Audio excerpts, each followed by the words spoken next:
오늘은 두 번째 시간입니다. 시작이 반이라고 했는데 벌써 두 번째 시간을 맞이했습니다. 오늘은 주님께 불순종하여 하나님 나라에서 쫓겨난 죄인들이라는 제목으로 함께 해보도록 하겠습니다. 먼저 지난주 복습을 해보도록 하겠습니다. 하나님은 어떤 분이십니까? 영원하고 무한하고 불변한 영이신 존재인 하나님은 지혜, 능력, 사랑, 공의, 진실, 거룩하신 분이십니다 라고 했죠. 그리고 하나님은 만물의 창조자이자 통치자입니다. 주님입니다. 그리고 그 하나님이 만든 세상은 아름답고 풍성했습니다. 하나님은 그 좋은 세상에 사람을 두셨습니다. 사람은 하나님의 형상대로 창조되었고 세상을 다스리는 존귀한 삶을 살았습니다. 또한 복된 삶을 살게 하셨는데 돕는 배필을 주셔서 삶을 누리는 겁니다. 가장 큰 복은 하나님이 함께 하시는 겁니다. 하나님이 창조하신 피조세계에서 사람이 안식을 누리는 세상을 우리는 하나님 나라라고 부릅니다. 하나님 나라를 이루는 것은 천지를 창조하신 하나님의 목적이며 꿈이었습니다. 하나님은 하나님 나라에서 사람이 하나님께 받은 사명을 감당하며 마음껏 복을 누리며 살기를 원하셨습니다. 사람이 그렇게 사는 것 자체가 하나님의 기쁨이었고 하나님의 예배가 되었습니다. 그러나 사람이 반드시 명심해야 하는 것이 있었습니다. 바로 하나님 뜻에 순종해야 한다는 겁니다. 하나님은 사람이 실수하지 않도록 그것을 알게 하셔서 보호하시려고 했습니다. 이것으로 이야기가 끝나야만 하는데 이야기는 여기서 끝이 아닙니다. 하나님의 걸작품이었던 사람이 하지 말아야 할 행동을 하면서 이제 그 기나긴 스토리가 시작됩니다.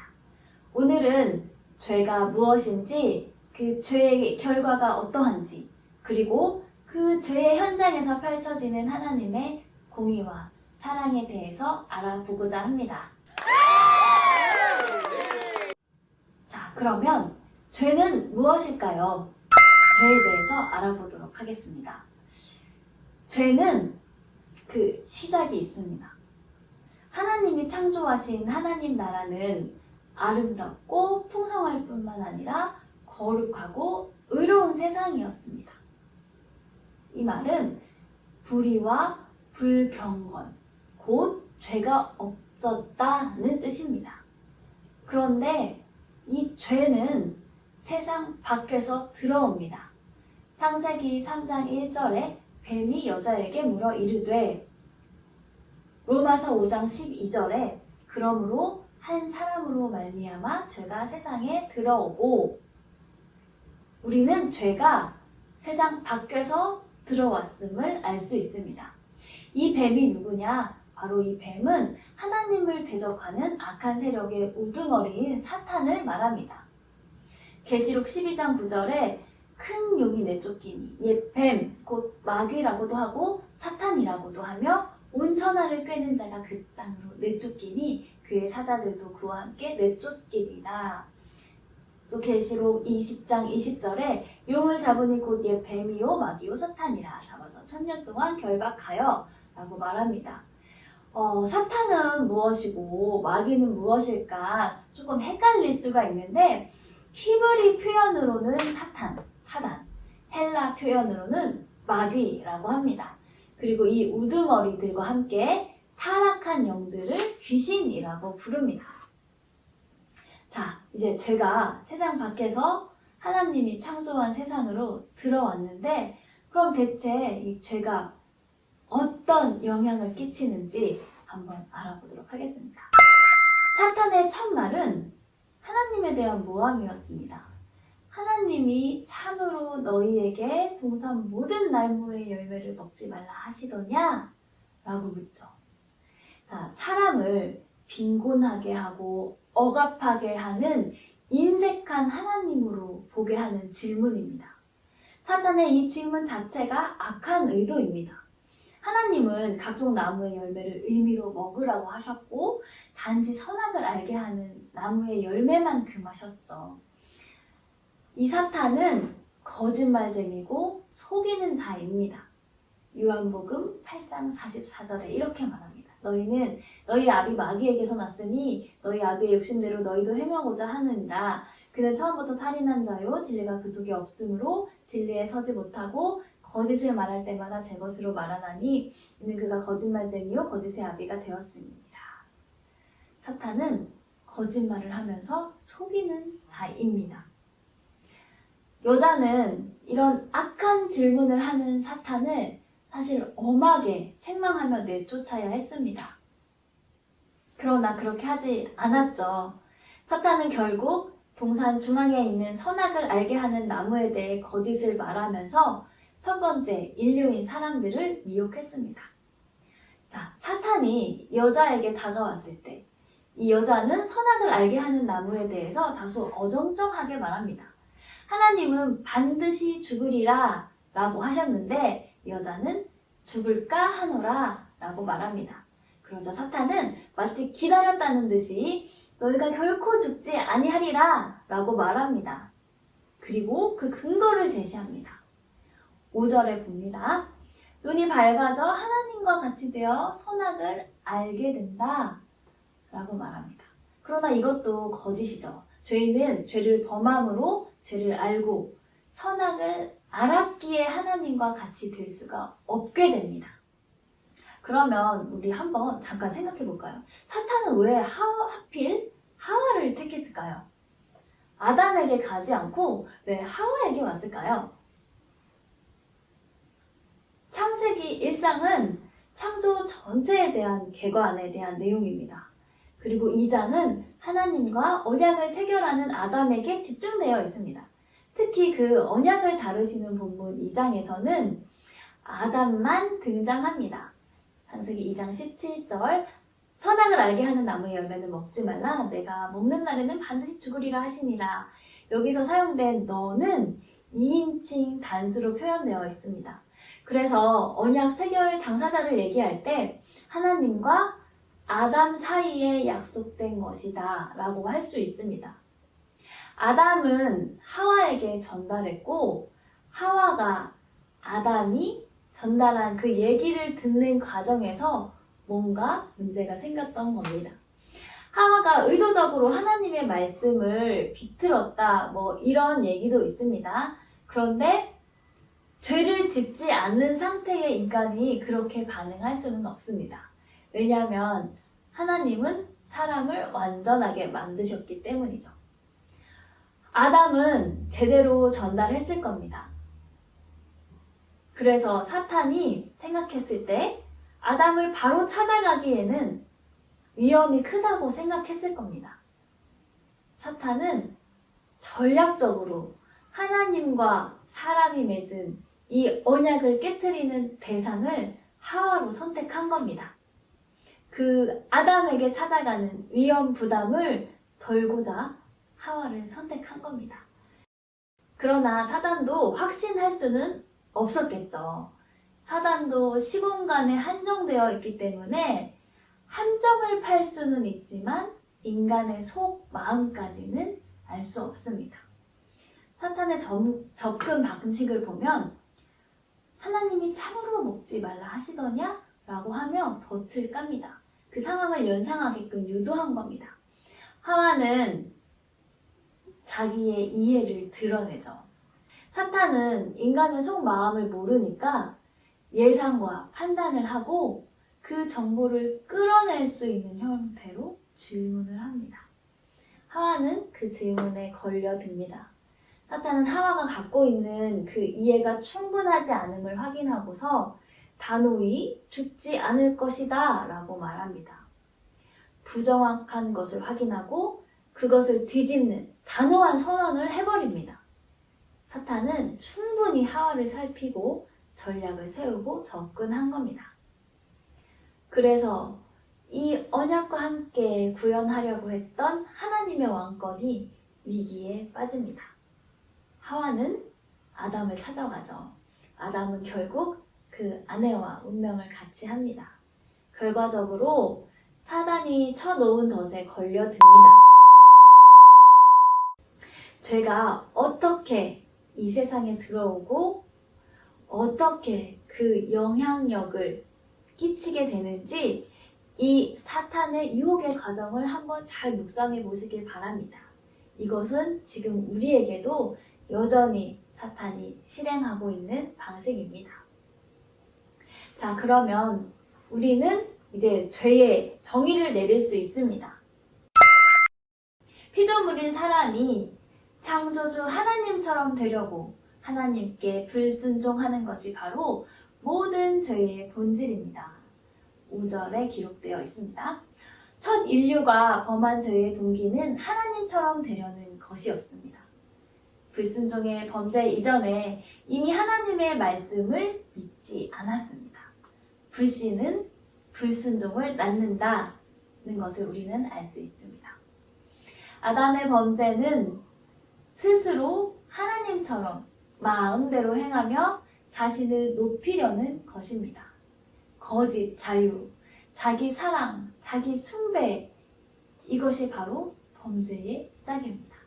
따라서 우리는 죄의 본질은 하나님 되심을 거부하고 스스로 하나님인 양 자기 마음대로 자기 자신을 위해 사랑하는 것, 바로 교만이라 할 수 있습니다. 교만은 사람의 생각과 관점을 바꾸었습니다. 교만함으로 생각이 바뀌자 관점이 바뀌고 행동이 바뀝니다. 죄는 근본적으로 마음에서 비롯됩니다. 아담과 그 여자는 함께 하나님의 명령에 불순종하며 범죄했습니다. 아담은 여자가 그 열매를 주어 먹도록 권유한 것과 상관없이 자신의 행동에 독자적인 책임을 지어야 했습니다. 하와가 그걸 먹으라고 했을 때 얼마든지 먹지 않을 수 있었죠. 얼마든지 그만둘 수 있었죠.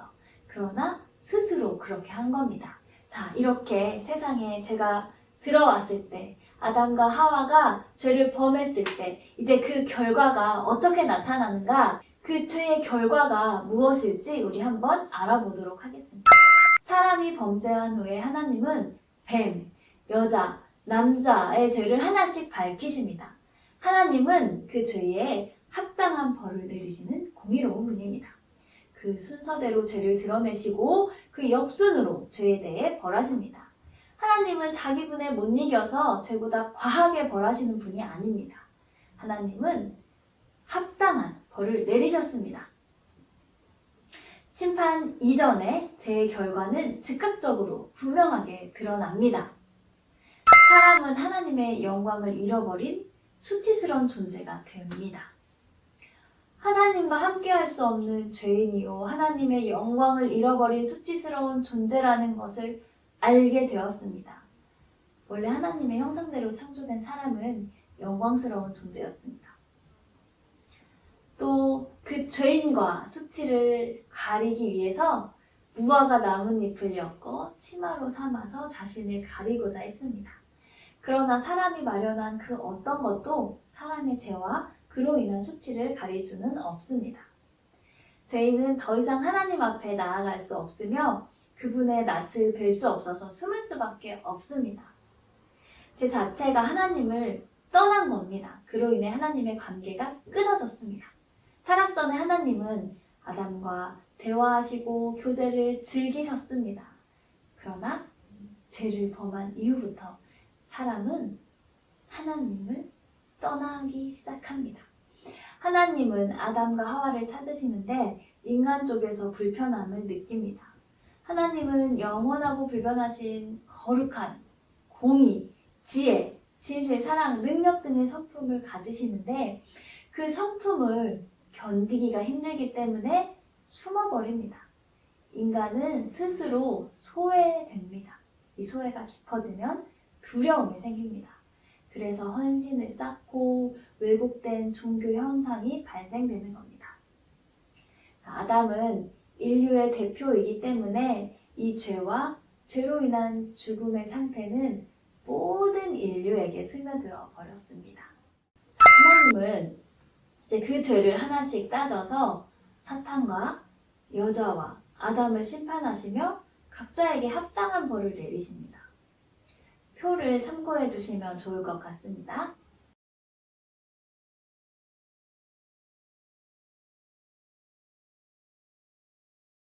죄인들에게 선포된 이 하나님의 심판을 자세히 살펴보면 다음과 같습니다.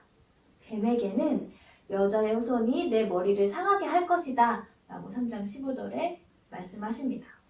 또 여자에게는 임신하는 고통을 주시고 수고하고 자식을 낳을 것이라는 말씀을 하십니다. 복이 저주가 되었습니다. 여자는 남편을 원하지만 남편은 너를 다스릴 것이다 라고 하십니다. 이 원한다는 말은 지배하려는 욕망을 뜻합니다. 타락으로 인해서 사람과 사람, 인류 전체의 존재 양식의 하나됨과 그 사랑의 관계가 파괴되었음을 알 수 있습니다. 근데 구원에는 이런 갈등과 반목의 관계로부터 건진받는 것도 포함됩니다. 구원을 받으면 그리스도 안에서 하나가 되어 살아갑니다. 에베소서 2장 11절에서 22절에 잘 나타나 있습니다. 가정에서도 남편과 아내가 본연의 자리를 되찾습니다. 에베소서 5장 22절, 23절에 나와 있죠. 자, 남자에게는 어떤 벌이 내려졌을까요? 너는 평생 수고하여야 그 소산을 먹으리라 라고 말씀하셨습니다. 그리고 땅도 저주를 받습니다. 아담의 범죄로 인해서 사람에게 속한 피조세계도 함께 저주를 받습니다. 이제 사람이 먹을 수 있는 밭의 채소를 풍성하게 공급하던 땅은 가시덤불과 엉겅퀴를 내는 땅이 되었습니다. 내가 흙으로 돌아갈 때까지 얼굴에 땀을 흘려야 먹을 것을 먹으리니 라고 말씀하십니다. 수고와 죽음을 말씀하신 겁니다. 아담의 범죄로 인해 영광스럽고 영원한 생명을 누리던 사람은 죽을 수밖에 없는 존재가 되었습니다. 그것도 한평생 수고하고 땀을 흘려야 먹을 것을 얻는 비참한 삶을 사는 존재가 되었습니다. 구원받은 신자는 더 이상 무엇을 먹을까, 마실까, 입을까 염려하지 않아도 되는 겁니다. 하늘의 아버지 하나님께서 이 모든 것을 그의 자녀들에게 주실 겁니다. 아담은 너는 흙이니 흙으로 돌아갈 것이니라 라는 벌을 받습니다. 죄인에게 영적 죽음과 육적 죽음 모두가 임합니다. 영적 죽음은 육적 죽음의 전조입니다. 하나님처럼 되려고 범죄했으나 하나님 없이는 흙에 불과한 피조물일 뿐임을 알 수 있습니다. 심판과 벌은 하나님이 주신 복을 다시 회수하시는 것과 다름없습니다. 아담과 여자는 이 모든 복을 주시는 하나님을 버리고 떠나 다른 것을 구했습니다. 죄로 인한 벌은 오히려 죄인들이 스스로 선택한 것이고 자초했다고도 볼 수 있습니다. 그렇게 죽음은 하나님과의 관계가 단절된 것이고 하나님 나라의 모든 복을 잃어버린 것이다 라고 할 수 있습니다. 하나님은 에덴 동산에서 사람을 쫓아내십니다. 하나님 나라의 밖의 삶은 수고와 무의미, 고통, 그리고 죽음입니다. 성경은 이 교제의 단절을 죽은 상태로 설명합니다. 내가 먹는 날에는 반드시 죽으리라 라고 말씀하셨죠. 에베소서 2장은 이렇게 말합니다. 허물과 죄로 죽었던 너희, 죽었다는 것은 아무 가능성도 남아있지 않음을 의미합니다. 하나님과의 관계가 완전히 단절되었습니다. 죄인은 거룩과 의로움을 향한 도덕적인 열망, 지적인 분별과 깨달음이나 정서적인 추구, 하나님의 뜻대로 살려는 의지 등을 다 잃어버린 존재입니다. 자, 이제 정말 아무 가능성도 남아있지 않는 것만 같은 이 사람들, 이 하나님 나라의 법칙을 깨어버린 이 사람들에게 하나님께서 과연 어떻게 하셨을까가 궁금해집니다. 이 죄의 현장에서 하나님은 이들을 그냥 두지 않습니다. 하나님은 형벌이 선포되는 바로 그 현장에서 은혜의 약속을 주십니다. 하나님은 뱀에게 저주를 내리시면서 여자의 후손의 승리에 대해 말씀하십니다. 이후로 여자의 후손인 하나님의 백성과 뱀의 후손인 타락한 사람들은 원수로 살아갑니다. 하나님의 백성은 고난과 핍박을 당하지만 결국 승리할 겁니다. 궁극적으로 여자의 후손은 하나님의 백성의 참된 대표이신 예수 그리스도입니다. 십자가 형벌, 대속적 죽음으로 사탄을 이기고 결박하며 구원을 이루어내셨습니다. 사탄의 무기인 죄와 사망은 십자가로 인해 제거되었고 그로 인해 사탄은 무력해졌으며 예수님께 굴복했고 결박당했습니다. 창세기 3장 15절에서 성경에서 최초로 복음이 선포되었습니다. 이를 원시복음이라고 합니다.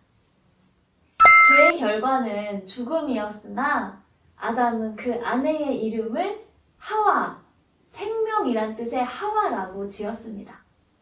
하나님이 약속하신 구원과 사탄에 대한 승리는 죽음에서 벗어나 생명을 얻게 될 것이라는 약속입니다. 이 생명은 다시 하나님 앞에 나아가 교제할 수 있는 관계의 회복입니다.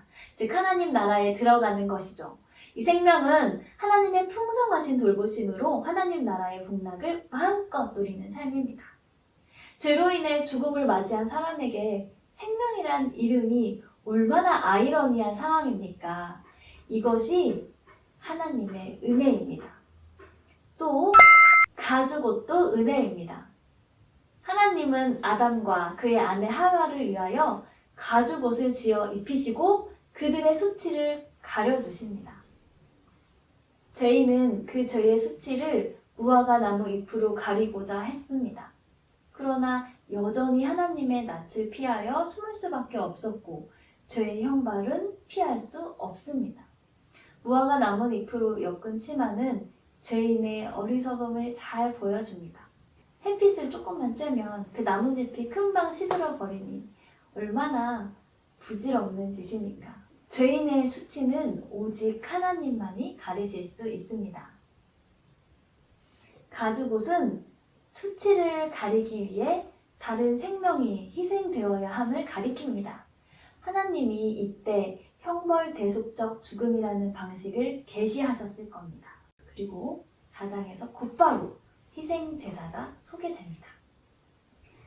사랑하는 여러분, 하나님께서 만드신 그 아름다운 하나님 나라 에덴 동산에 죄가 어떻게 들어왔고 죄는 어떤 영향을 끼쳤고 어떤 결과를 낳았는지 살펴보았습니다.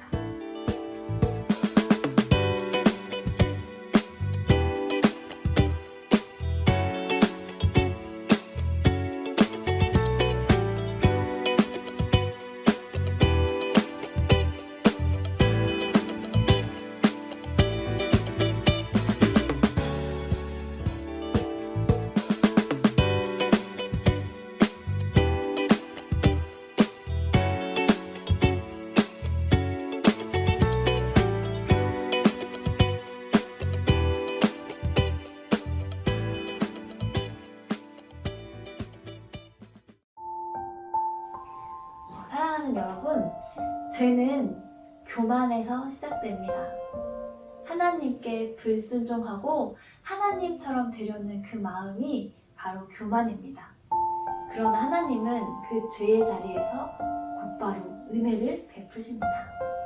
하나님께서 즉시 베푸신 그 은혜는 오늘 우리에게도 동일합니다. 그런 하나님께 우리의 죄를 고백하며 그 은혜를 구하며 기도하는 우리가 되기를